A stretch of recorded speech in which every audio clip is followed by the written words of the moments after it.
Segundo livro da Bíblia, Êxodo 19, de 1 a 14. De 1 a 4. 19, de 1 a 14. Provavelmente vai ser projetado aqui à frente. Eu quero falar hoje um pouco sobre santidade com liberdade. Santidade com liberdade. Êxodo 19, de 1 a 14. Diz assim a palavra do Senhor: No terceiro mês da saída dos filhos de Israel da terra do Egito, no primeiro dia desse mês, vieram ao deserto do Sinai. Tendo partido de Refidim, vieram ao deserto do Sinai, no qual se acamparam. Ali, pois, se acampou Israel em frente do monte. Subiu Moisés a Deus, e do monte o Senhor o chamou e disse: Assim falarás à casa de Jacó,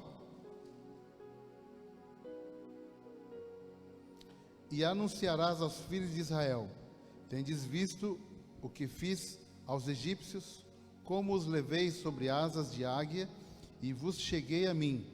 Agora, pois, se diligentemente ouvirdes a minha voz, e guardardes a minha aliança, então sereis a minha propriedade peculiar dentre todos os povos, porque toda a terra é minha. Vós me sereis reino de sacerdotes e nação santa. São estas as palavras que falarás aos filhos de Israel. Veio Moisés, chamou os anciãos do povo e expôs diante deles todas essas palavras que o Senhor lhe havia ordenado. Então o povo respondeu a uma: Tudo o que o Senhor falou, faremos. E Moisés relatou ao Senhor as palavras do povo. Disse o Senhor a Moisés: Eis que virei a ti numa nuvem escura, para que o povo ouça quando eu falar contigo, e para que também creiam sempre em ti. Porque Moisés tinha anunciado as palavras do seu povo ao Senhor. Disse também o Senhor a Moisés: Vai ao povo e purifica-o hoje e amanhã. Lavem eles as suas vestes e estejam prontos para o terceiro dia, porque no terceiro dia o Senhor, à vista de todo o povo, descerá sobre o monte Sinai. Marcarás em redor limites ao povo, dizendo: Guardai-vos de subir ao monte, nem toqueis o seu limite. Todo aquele que tocar o monte será morto. Mão nenhuma tocará neste, mas será apedrejado ou flechado. Quer seja animal, quer seja homem, não viverá. Quando soar longamente a buzina, então subirão ao monte. Moisés, tendo descido do monte ao povo, consagrou o povo e lavaram as suas vestes. Senhor, em nome de Jesus, a tua palavra foi lida e ela é poderosa em si mesma, porque é a tua palavra. O Senhor já está falando aos nossos corações e te pedimos que continue, Pai. Em nome de Cristo Jesus que nós oramos. Amém. Irmãos, como eu disse, eu quero falar um pouquinho sobre liberdade, sobre santidade com liberdade. E o tema santidade, muitas vezes, ele é passivo de muitas interpretações e nem sempre interpretações equilibradas, corretas, saudáveis. Muitas vezes o tema santificação, que na verdade é uma doutrina bíblica, as interpretações vão no sentido à margem daquilo que realmente a palavra de Deus diz. Eu já comentei aqui, eu acho que certa vez eu pedi para um grupo que estava ministrando escreverem sobre o que eles entendiam como santificação. E depois de algum tempo, eles me passaram: santificação é não fazer isso, não fazer isso, não fazer isso, não fazer aquilo, não fazer isso. Era uma lista de pode e não pode, pode e não pode. E às vezes as pessoas entendem a santificação como realmente um conjunto de regras que impedem de fazer algo, e claro, nós estamos dizendo aqui de algo que nós sabemos que entristecem o coração de Deus, e muitas outras coisas que não tem nada a ver com entristecer ou não o Espírito Santo que está em nós, mas simplesmente porque alguém disse que é errado, e aí, então, a conduta vira-se, então, santidade. E nós vimos nesse texto que Deus ele chama Moisés para uma experiência no monte. E ali Deus vai falar com Moisés, vai dar orientações acerca do que falar com o povo. E ele fala, ó, purifica o povo hoje e amanhã, e eu vou colocar limites no monte, e ninguém além de você, Moisés, vai ultrapassar esse limite.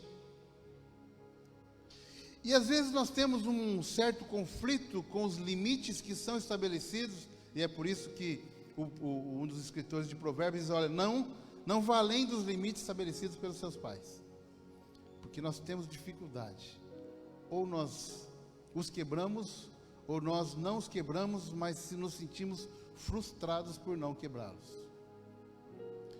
E temos a dificuldade de entender esses limites que Deus nos impõe com a santidade que Ele está fazendo em nós. Santidade, segundo John Wesley, é andar como Cristo andou. E a gente percebe que Cristo não tinha um conjunto de regras que o regia. Ele tinha no centro da sua vida o fazer a vontade do Pai. Esse era o seu alimento, a sua comida e a sua bebida. Para João Calvino, a santidade, contudo, procede da graça natural, ou seja, a graça que vem de Deus. Se é algo sobrenatural, e de fato é, a santidade, não é algo que nós em nós mesmos temos o poder de provocá-la, de produzi-la. Percebe?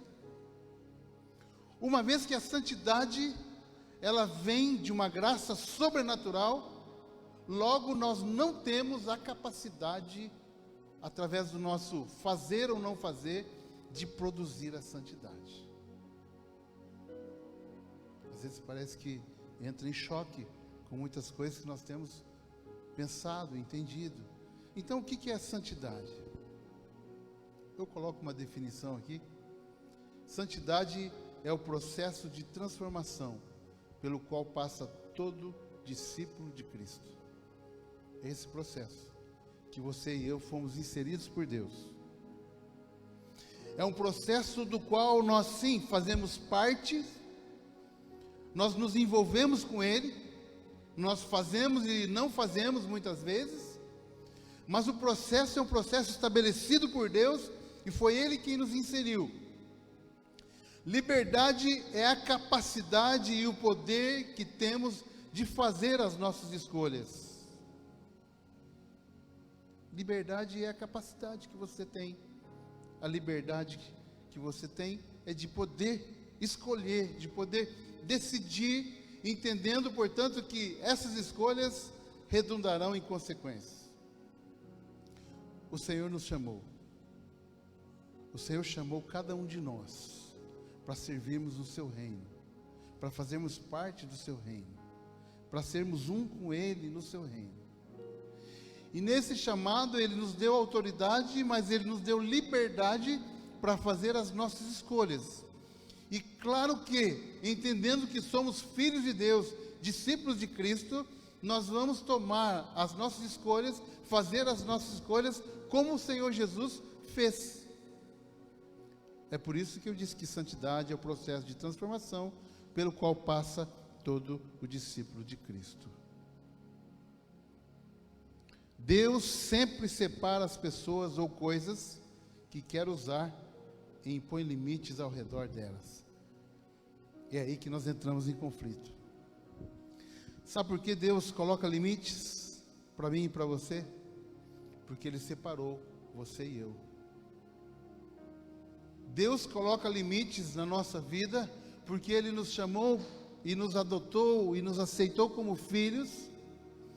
E como filhos e para os seus filhos, Ele coloca limites para nós.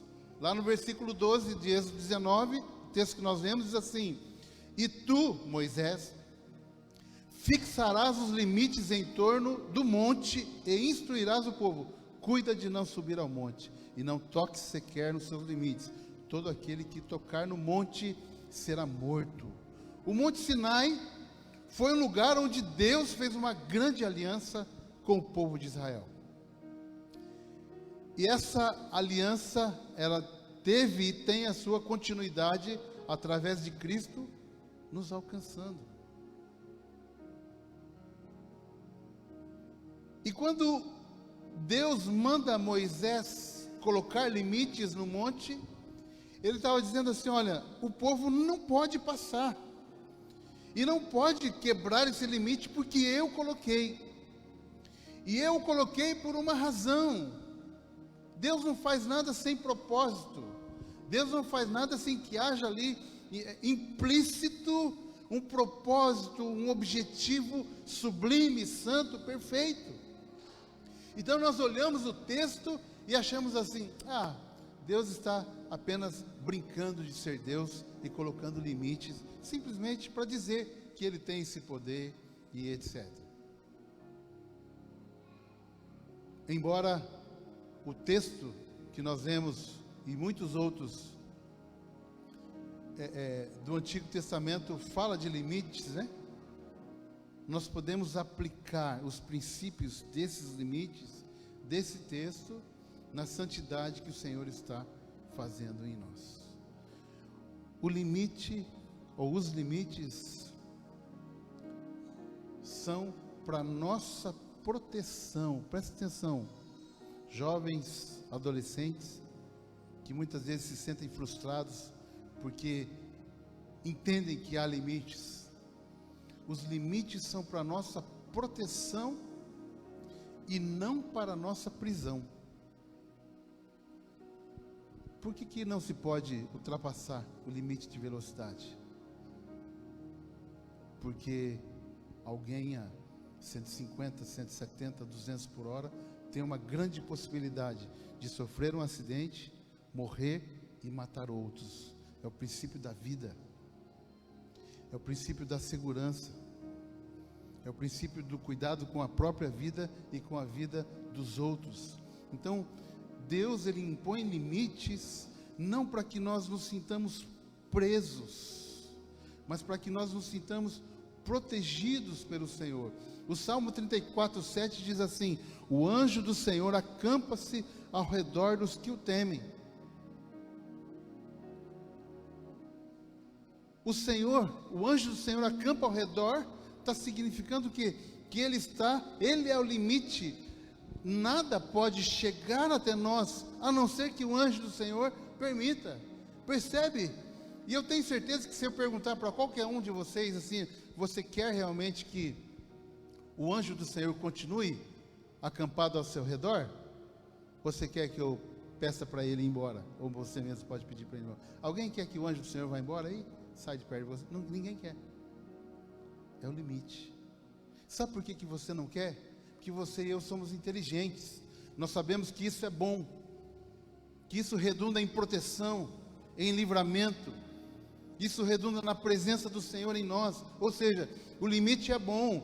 1 Pedro capítulo 5, versículo 8: sede sóbrios, vigiai, porque o diabo, vosso adversário, anda em derredor, bramando como um leão, buscando a quem possa tragar. Vocês já pensaram nesse versículo?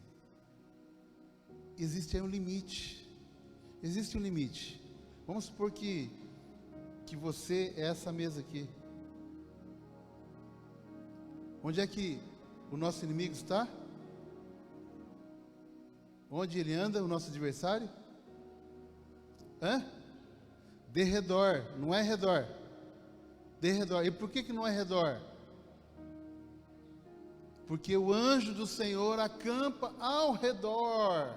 Então está você aqui, e o anjo do Senhor, que nesse texto é o próprio Jesus Cristo, ele está acampado ao seu redor. O que é isso? Há um limite, e o limite é o anjo do Senhor, e o anjo do Senhor está cuidando de você. E por que ele está acampado? Porque ele está de dia e de noite. O Salmo 121 diz que ele não dorme, porque ele está cuidando de você, ao seu redor, e ao seu derredor, depois dele. está o seu e o meu inimigo das nossas almas. Mas isso não pode tirar o meu sono e nem o seu. Sabe por quê? Porque há um limite, e o limite é o anjo do Senhor. Você quer que o anjo do Senhor vá embora? Não, claro que não, e nem eu quero. Sabe por quê? Porque nós somos inteligentes e nós entendemos que o limite é bom para nós, é benéfico, é maravilhosa a graça do Senhor, o anjo do Senhor cuidando de nós, e o inimigo ao derredor. Percebe que os limites não são ruins, não são para nos prender, mas são para nos proteger. Zacarias capítulo 2, versículo 8, porque aquele que tocar em vós, toca na menina do seu olho. É Deus dizendo, olha, ninguém vai tocar em você, em você, em você. Porque se alguém tocar em você, está tocando na menina dos meus olhos, uma parte importante dos olhos de Deus. Porque você e eu somos importantes. Percebe que é limite? Limite é aquilo que te livra, é aquilo que te protege. Limite é aquele que te dá segurança. E liberdade, a liberdade que temos é de um valor inestimável. Sabe por quê?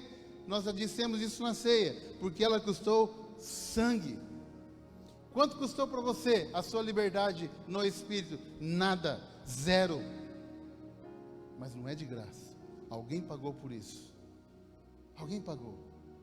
É como quando alguém leva você a um restaurante, e aí na hora de pagar, alguém tira o cartão, deixa que eu pago.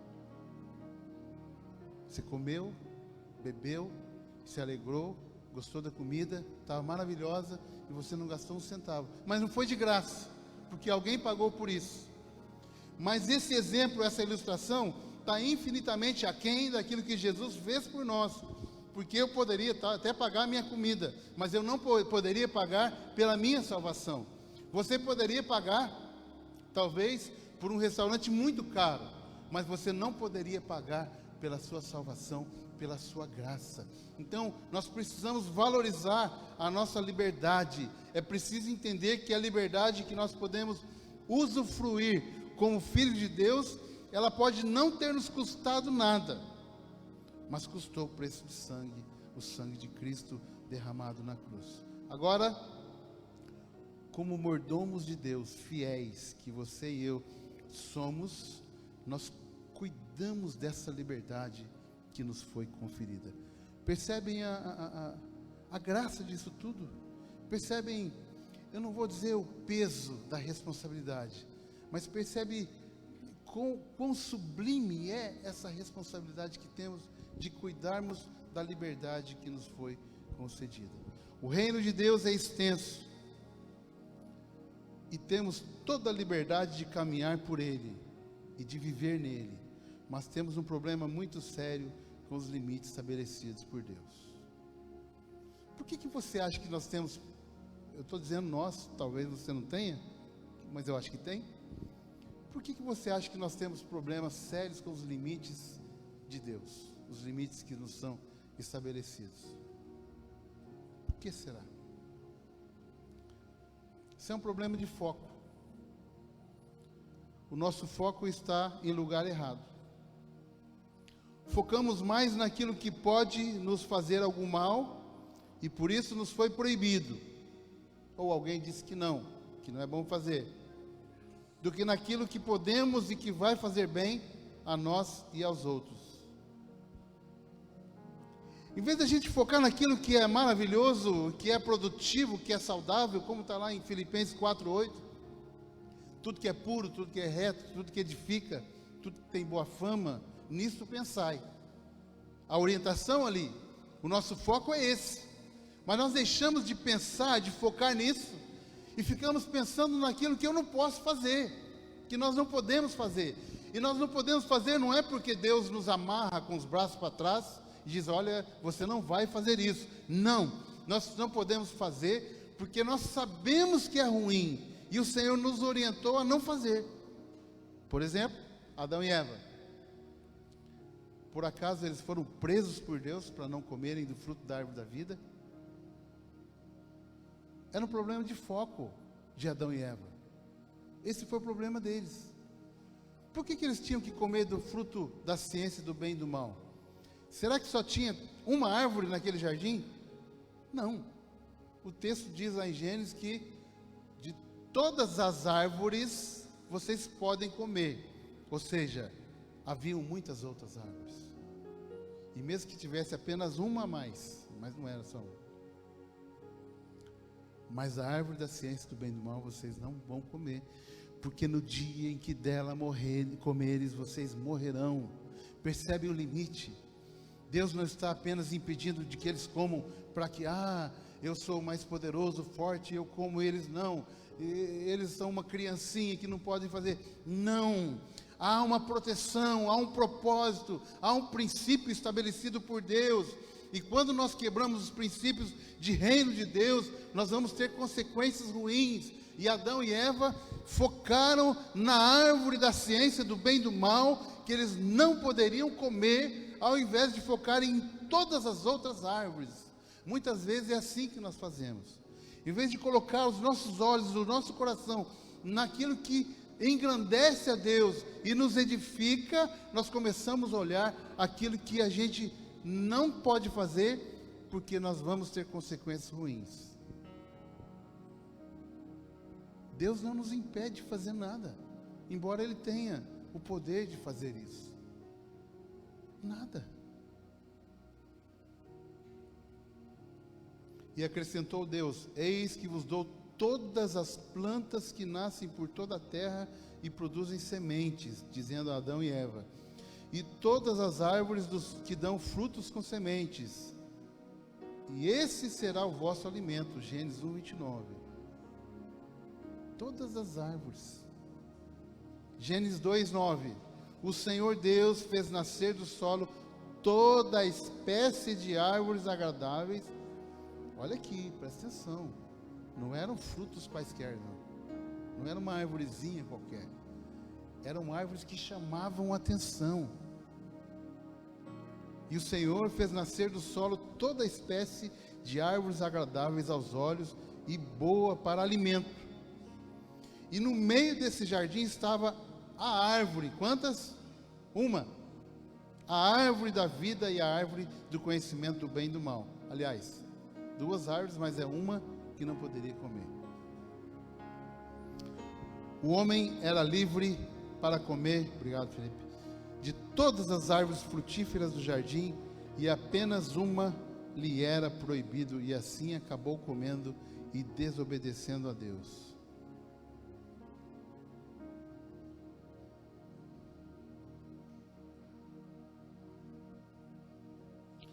Questão de foco.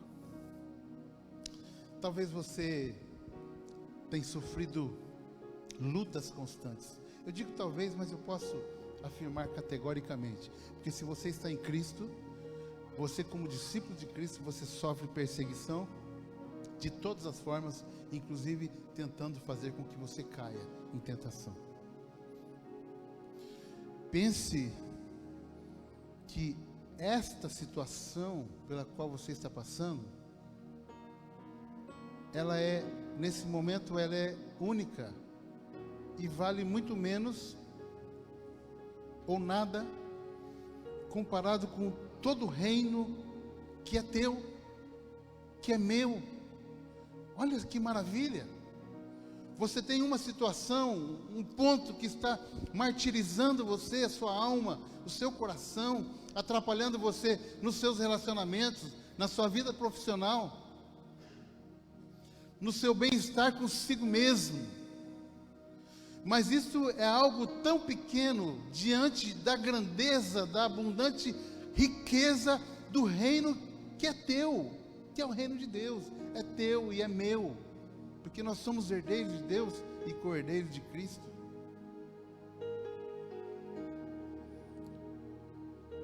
O homem era livre para comer de todas as árvores do jardim. Deus proibiu uma. E ele acabou quebrando os limites. Liberdade, verdadeiramente somos livres em Cristo. Quem é livre em Cristo aqui? Levanta a mão, Senhor. e podemos aprender cada dia mais acerca dessa liberdade. As Escrituras são nosso guia nessa jornada de santidade com liberdade. Santidade com liberdade. Santidade, esse processo de santificação, de transformação, é vida, não é morte. E se é vida, não é prisão. Você nem eu não podemos nos sentir presos em algo que Deus colocou sobre nós. Você não é preso para fazer nada. Você não é preso para viver dessa ou daquela forma. Você é livre porque Ele nos chamou para a liberdade. Somos livres para amar a Deus e toda a sua criação. Você é livre para amar. Ah, mas eu não sou amado, eu não sou amada. Mas você é livre para amar. E antes disso você já é amado por Deus. Você é livre para amar. E mesmo que as pessoas próximas de você, você pode achar que elas não te amam, você é livre para amar. Somos livres para perdoar. Você é livre. Nada te impede disso. Você é livre para perdoar todas as pessoas, aquelas próximas e aquelas distantes que te machucaram, que te feriram. Você é livre para perdoar. E um dos textos mais lindos que eu gosto na Bíblia sobre o perdão é quando Judas chega com os soldados para prender Jesus. E ele, como é que Jesus fala para Judas? Que coisa linda. Amigo, aqui veio. Sabe o que Jesus estava fazendo? Exercendo sua liberdade de perdoar. Está dizendo assim: Judas, você é um traíra. Você me traiu. Mas nesse momento eu estendo a minha amizade com você, amigo. Aqui vens. E deu um beijo. E recebeu um beijo de Judas. Somos livres para amar e sermos amados. Somos livres para orar. Somos livres para chegar diante do Pai com orações e cânticos. Somos livres para propagar o reino de Deus na terra. Somos livres para fazer as nossas escolhas. O que você quer para a sua vida? É outra dificuldade que nós temos. Ah, mas se eu posso fazer minhas escolhas, então onde está Deus? Deus está cuidando de você, te ajudando e está se alegrando com as suas escolhas e se entristecendo quando você escolhe mal. Pense em Deus como um pai de família. Os seus filhos pequenininhos, bebês recém-nascidos, eles começam a crescer. Todas as decisões e a maioria das escolhas são feitas pelos pais, porque os filhos ainda são bebês, não têm capacidade de escolher. E quanto mais velhinhos, quanto mais eles crescem, adultos, mais adultos, essa é a palavra correta, eles ficam, mais eles começam a fazer as suas escolhas. E chega um momento da vida deles em que os seus pais não têm mais a autoridade, a capacidade de fazer as escolhas por eles. E os pais que são sábios nem querem fazer isso, porque eles precisam deixar os filhos escolherem por si. Estão vendo, meus filhos? Samela, o Elian está aqui com a gente hoje. A Ana está aqui, minha nora linda. Eu não quero decidir pelos meus filhos, escolher por eles. Ah, mais nada. Mais nada. A minha função é orientá-los, é ensiná-los e até chamar a atenção. Olha, cuidado que esse caminho não é muito saudável. Existe um limite aqui e não é nem o limite que eu pus.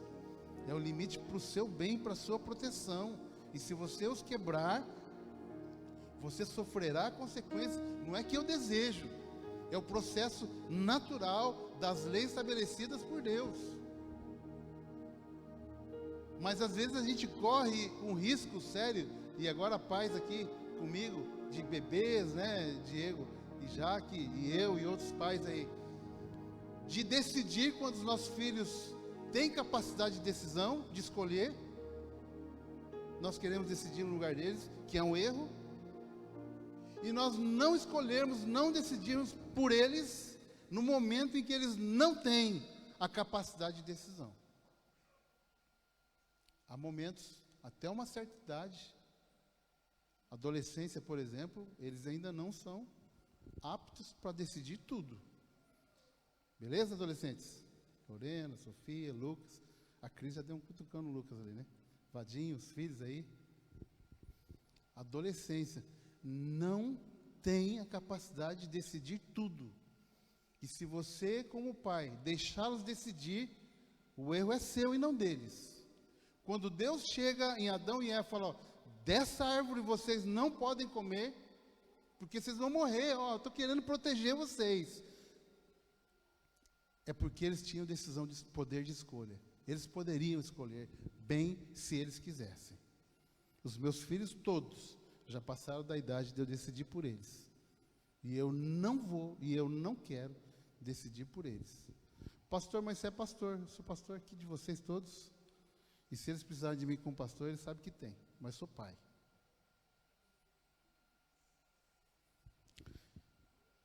Irmãos, vocês perceberam para quantas coisas nós somos livres? Nós somos livres para viver, irmãos. Nós só não somos livres para pecar.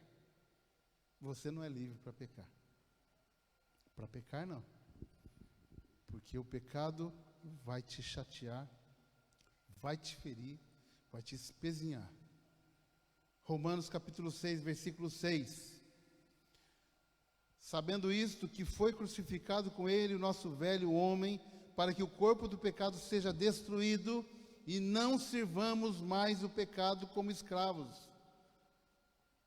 Não fomos chamados para servir ao pecado, mas nós fomos chamados para servir a Deus. Concluindo, Deus em sua infinita sabedoria sabe, presta atenção, perfeitamente a nossa estrutura. Ele nos conhece, estrutura física, emocional e espiritual, aquilo que nós somos ou não capazes de suportar.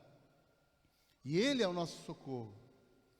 Por isso, limita o nosso espaço para impedir que sejamos atacados além das nossas forças.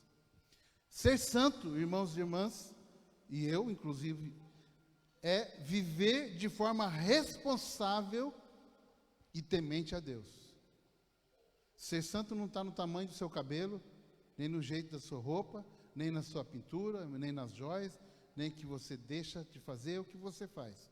Ser santo está na responsabilidade e no temor de Deus que você tem ou deve ter no seu coração, em obediência e respeito para com Ele e com o nosso próximo. Finalizando, limites e liberdades, presta atenção agora. Se você, de toda essa mensagem, você levar essas 4 frases que eu vou dizer aqui e viver, você e eu, nós vamos crescer bastante. Limite e liberdade são demonstrações do amor de Deus por nós. Não olhe para o limite como algo ruim. Eu não posso. É ruim. Não quero ser crente porque... Limites e liberdades são demonstrações do amor de Deus por nós. Limites são para a nossa proteção, enquanto liberdade é para o nosso crescimento.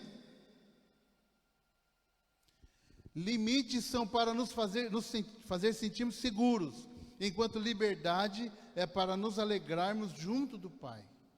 E por último, limites são também para nos mostrar o quanto somos importantes para Deus. Vou repetir. Limites são também para nos mostrar o quanto somos importantes para Deus. Liberdade é para mostrar o quanto Deus é importante para nós. Os limites demonstram como nós somos importantes para Deus. E liberdade demonstra o quanto Deus é importante para você e para mim.